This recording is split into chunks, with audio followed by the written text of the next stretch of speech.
Hi, and welcome to Castle Carew in West Wales, a brilliant area for wildlife. Soon the sun will be setting, and as darkness falls, we're in for a really spooky time. We've come here specially to find some animals that are really difficult to detect. So to help us, we've brought a special set of eyes, and we're going to meet some people with a very special set of ears. And there's lots more. Chris travels to Sweden to meet the beautiful Eurasian lynx.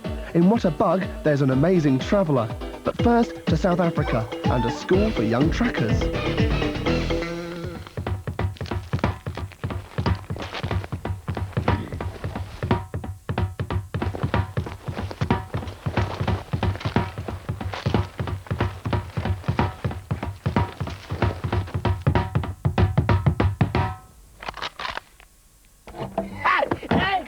First day of Pinder Bush School in Southern Africa, and all these boys have one thing in common. They want to learn to track wild animals. There's Neil and Greg, that's Ian, and lastly Muzzy, and they're all under the guidance of Benson, one of the best trackers in the country. Benson and his assistant Winnet can track an animal for miles. They can almost smell where they are. Today they carry guns for protection, not to hunt and shoot the animals. Lion footprints are easy to recognise. And once he's found them, Benson radios to the other rangers on the reserve. Then they know exactly where to take their lion-hungry tourists, because that's what a tracker's job is these days. Day one was a quick familiarisation for the boys around the camp. And it's all very well travelling in the safety of a Land Rover, but real trackers have to get down on foot, and that can be dangerous.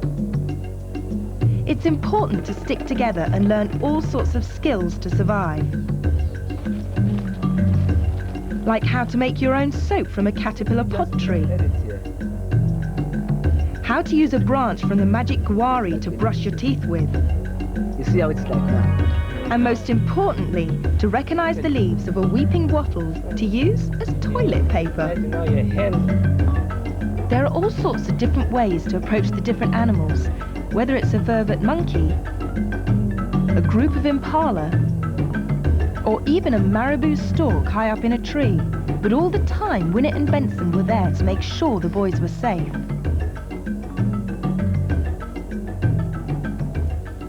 No time for relaxation in the evenings either. Time for bookwork and to learn about the animal footprints, animal spoor. It's just long and cut at the back. It's just similar like this one, but this one's just my baboons. See, but it's like this. There's a bewildering array of different spoor, You see, it's just from all the pawed animals to the huge variety of hoofed animals.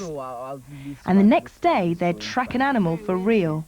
Tomorrow, can we go look for lions?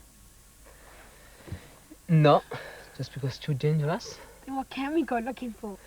Maybe we can try rhinos. Just something smaller. Wisely it was agreed tracking lions and rhinos was a bit ambitious. They settled for a giraffe and studied its spoor closely. Dawn the next day, and they now split into two groups. The first to come across any spoor was Benson's group. They found the fresh footprints of an ostrich, unmistakable because of its size and the deep depression its toenail makes. And it wasn't far away. Oh, there it is. Oh, yeah. You see it? Okay, we mustn't move forward just because this one. It's dangerous. It's dangerous. Maybe it can kick us away, maybe 20 meters away. Ostrich certainly can be dangerous. People have been killed from an ostrich kick. That huge toenail can easily disembowel a man. And this one started to show some rather threatening behaviour. Yeah, I think he's getting angry. Maybe. Yeah, let's get away. Maybe. Maybe move back a little bit. Go back. Yeah. Go back. So they backed off fast. Meanwhile, Winnet and his two had found a spoor of another animal that could be stroppy and dangerous, the warthog. He could easily charge them, so they too kept their distance. But even though they'd managed to find dangerous animals and lots of different spoor, they just couldn't find the prints of the much more friendly but elusive giraffe.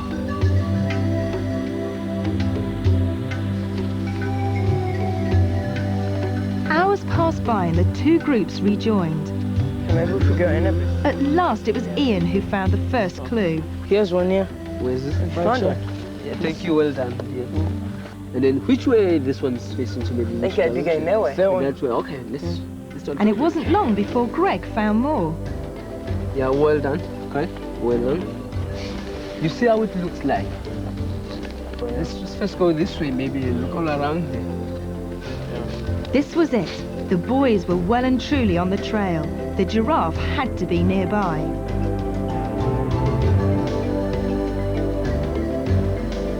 Oh, there is one there. Where? No, wait. Look. Look. Oh, there. Yeah. Look, there's two of them, yeah. Eating from that tree down there. Yeah. Well done, Ian. Thank you. Well done, Ian. Number one.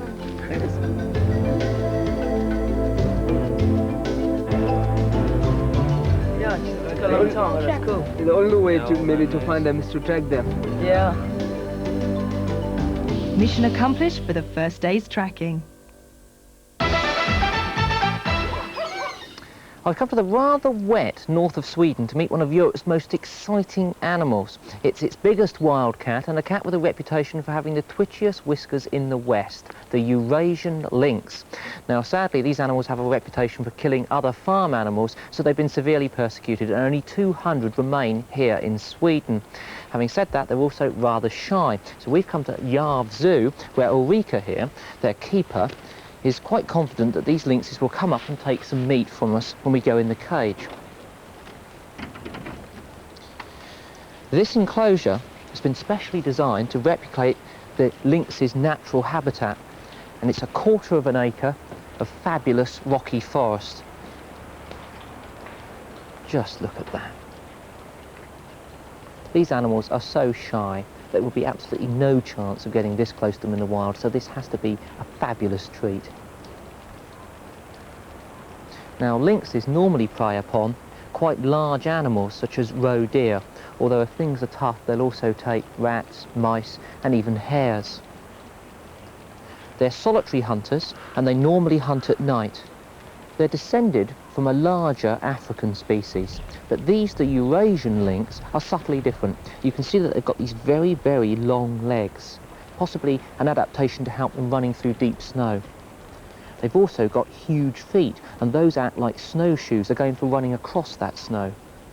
One of the most striking things that hits you when you look at a lynx are these fabulous spock-like ears. They're really, really very pointy.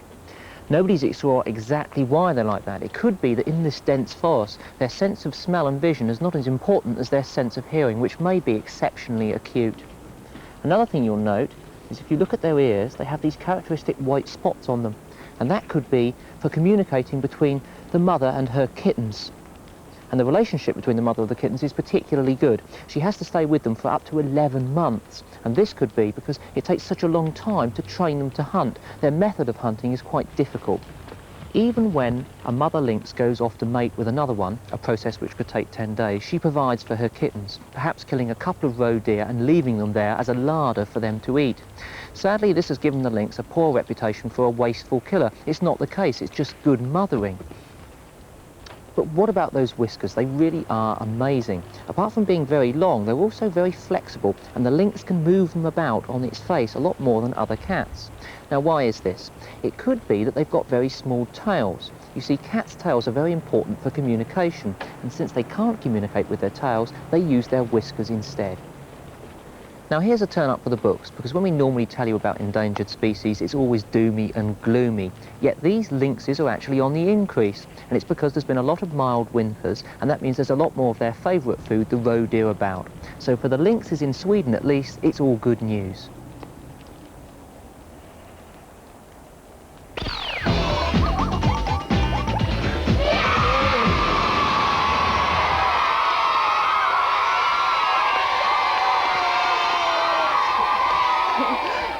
Welcome to the Really Wild Showdown, the one and only game where two teams battle it out against each other by copying the amazing skills of animals to win fantastic prizes. We have two teams with us here today. On my right are the yellow team with Howie, who are? King Alfred Middle School from Shaftesbury. Yeah! Come on! And on my side, we've got Minster CFE School from Warminster. Yeah!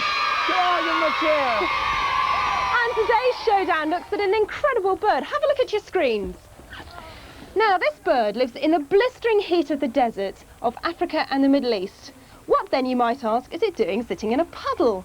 Well, it's actually getting wet so it can take water back to its chicks.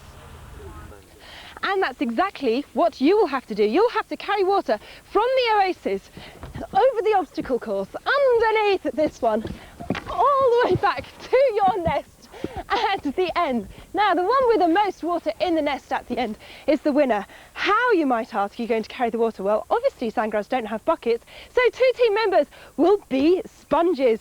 So, are you ready to be spongy sandgrouse?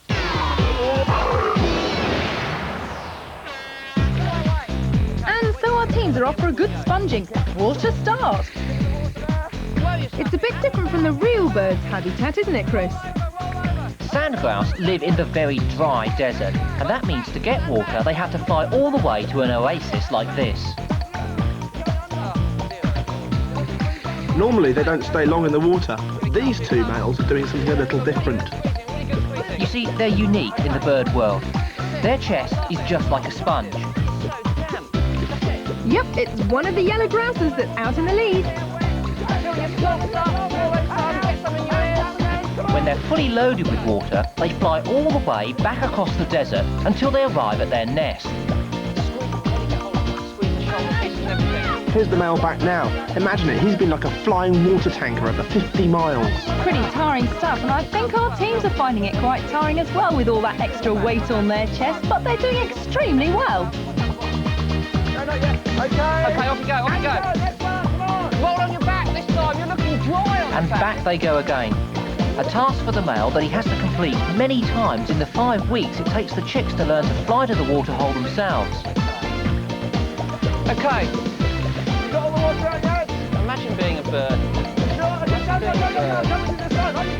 Different ball game for them, isn't it? A lot more serious, you see. Matter of life and death. Right, go on. Pretty good effort from the yellow team there, look at that. But look at that as well. Look at those little chicks. What a picture of avian happiness. Now, the reason it works, seriously, is that they have very special feathers. They're in fact like microscopic straws, and they're held deep under the plumage to stop that valuable water evaporating in the heat of the desert. Well, the teams are still going strong, but I think it's only seconds before we'll have to turn the waterworks off.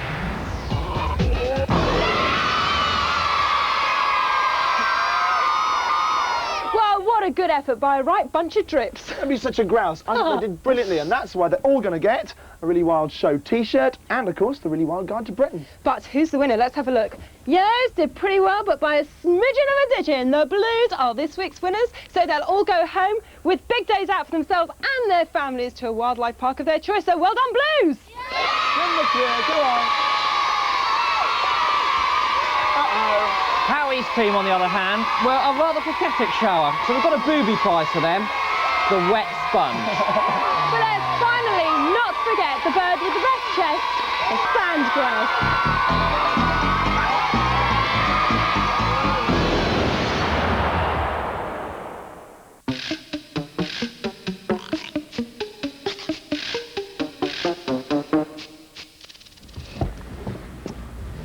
Just got back from the supermarket. Well, I say supermarket, I mean garden centre, actually. And I like to call it a supermarket because I've been shopping for food for some of my favourite bugs. And here it is, a very tatty, very scrawny and hideously overpriced rhododendron bush. Now, rhododendrons are not native to the British Isles. They were actually introduced here in the 17th century from southeastern Europe. But they proved very popular because of their colourful flowers. To be quite honest with you, they've become a bit of a pest because none of our native bugs actually eat them. These leaves are far too thick and far too waxy. Having said that, I've got some boys and girls in here who can't wait to get started on them, and they really are fabulous. Just take a look at these. They're called rhododendron leafhoppers. Lovely little orange stripes. And boy, can they leap. They surge into the air with an explosion of elastic energy, and once they're airborne, they can fly as well. Come on, food times. I've been all the way down the shops, take advantage of it. And off that one goes. They feed on the plants by sticking in a sharp mouth part called a stylet, and they suck out all of the sap. But you know, the most interesting thing about them is the fact that they're a bit of a mystery. You see, this plant came from southeastern Europe, yet these bugs came from North America, and quite how they got here, nobody actually knows. One thing I can tell you is, though, that over the last 60 years, they've spread all over the British Isles. What tourists? I mean, what a bug. This wonderful looking snake is a Burmese snake, and it's one of the longest snakes in the world. As you can see, it goes right down to the other end there. Are you all right with it? Have you all felt it? Yeah. Are you surprised at how it feels? Yeah. What surprises you? Well, it looks slimy, but it's not. It's dry. It's not at all slimy, is it? Everyone thinks snakes are slimy, but they're not. They're actually very soft to touch, aren't they? Yeah. Now have a look at its head. What can you see that's interesting about its head? Its eyes in particular. It blends in with this. They also, Scary. you watch, can you see them blink? No. No. That's because they don't blink. They stare, don't they, Chris? Yeah, they haven't got eyelids. And what they have is like a single translucent scale, which is a bit like a very tough contact lens. And they don't blink, they just stare at things, which is often confusing because people think that snakes never sleep. They also thought that the eyes could hypnotise you. Yeah, again, because they didn't blink, I think. The staring, people thought that snakes had this hypnotic power over their prey, and that's a load of old nonce. They don't have that hypnotic power at all. They're just really, really good predators, and they rely very much on their sense of smell. And they don't smell through their nostrils, they smell through their tongue.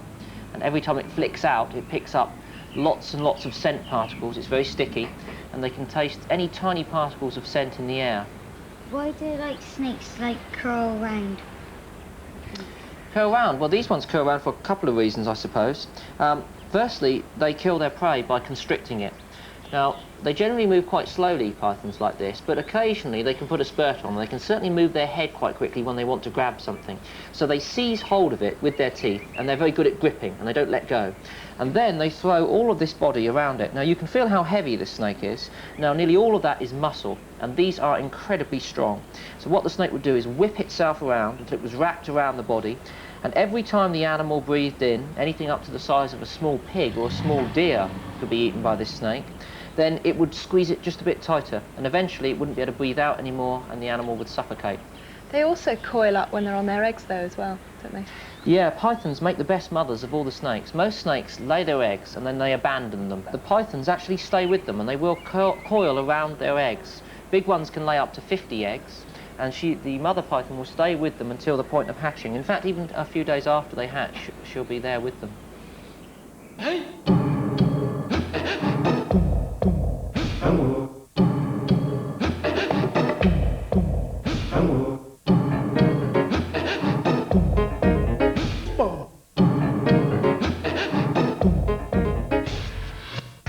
Young bat workers from West Wales looking for bats in the ruins of Carew Castle. It's dark in the dungeons, but that's where bats often roost during the day. 7 different species have been recorded here. We were on the lookout for telltale signs. I don't know what bat they're from, but they're certainly bat droppings. Because look, they're crumbly. And these are all the most indigestible parts of the insects which the bats just cannot digest. This was the dropping of a mouse or a rat, some other rodent like that. It would be the same sort of size perhaps, but it would be totally hard, and that is the best way you can find of telling them apart. And also, they do smell a little bit. You've got some feeding debris, haven't you, Rob? Yes, well, I've got some door beetle wing cases here, which have been chewed by bats on the ends here. I see that. And these are also the wings of the door beetle. Oh, Rosie, you've got some feeding debris as well, haven't you? Yeah, I've got some moth wings, which have been chewed at the ends by the bats. I can see, yeah. And these have been probably dropped by the bat because you couldn't really digest moth wings. No, it's the good juicy bit in the middle you want, isn't it? Yeah. Next stop on the evening's back detecting Orielton Field Studies Council Centre. David, hello. Hello. What are you up to? We're doing a survey of bat boxes in the area, just seeing what's around and living in the boxes in the various trees. And you're very lucky, you timed it very well. In this box, I've found one of our largest species, a noctule. Super, can we have a look? Yes, I'll bring it down. Bats are endangered, and it's illegal to handle them. But expert David Endicott has a special licence. So, it's a very lucky evening. Here we are. Let's have a closer look. And there it is. It's one of our largest species. Its wingspan's up to about 35 centimetres, I would guess, by the size of this one. And they are very fierce. They've got quite, not fierce, I can see those bats are gentle teeth. creatures, but very sharp teeth. Is he actually clicking there? Yes, I can't quite every hear. time he opens the mouth, there's a very high frequency sound coming out, which you cannot hear, but we have special electronic instruments which pick up these sounds. Now, that's actually a bat detector, Yes, is it? a bat detector picking up the high frequency sound emitted by the bat. Do you hear that? Yeah. And every time it opens the mouth, there's a shout. It's called echolocation. It's the way they hunt down their insect prey at night. Because although they've got good eyesight, they use the sound system to hunt down insects at night. Now, if I imagine that this is a moth and the bat's chasing it, you can hear it shouting at a steady rate. As it closes in on the moth... It doesn't worry him at all to do that, does it? No, it doesn't worry the bat at all. Do you hear that? No, that's what we call a feed buzz. As the bat is closing in the last few centimetres on its prey, it shouts very, very rapidly in order to update the image and find out where the prey is relative to the bat. Right. So it can feed successfully. May we borrow your bat detector? Yes, yeah. Well, in that case, it's getting to bat time. Let's head off and see some roosts. Right. This way. Right then. We were now armed with our special ears, bat detectors. We're going to head over here because I've been told there's a lesser horseshoe bat roost. And our special eyes were two incredibly sensitive cameras.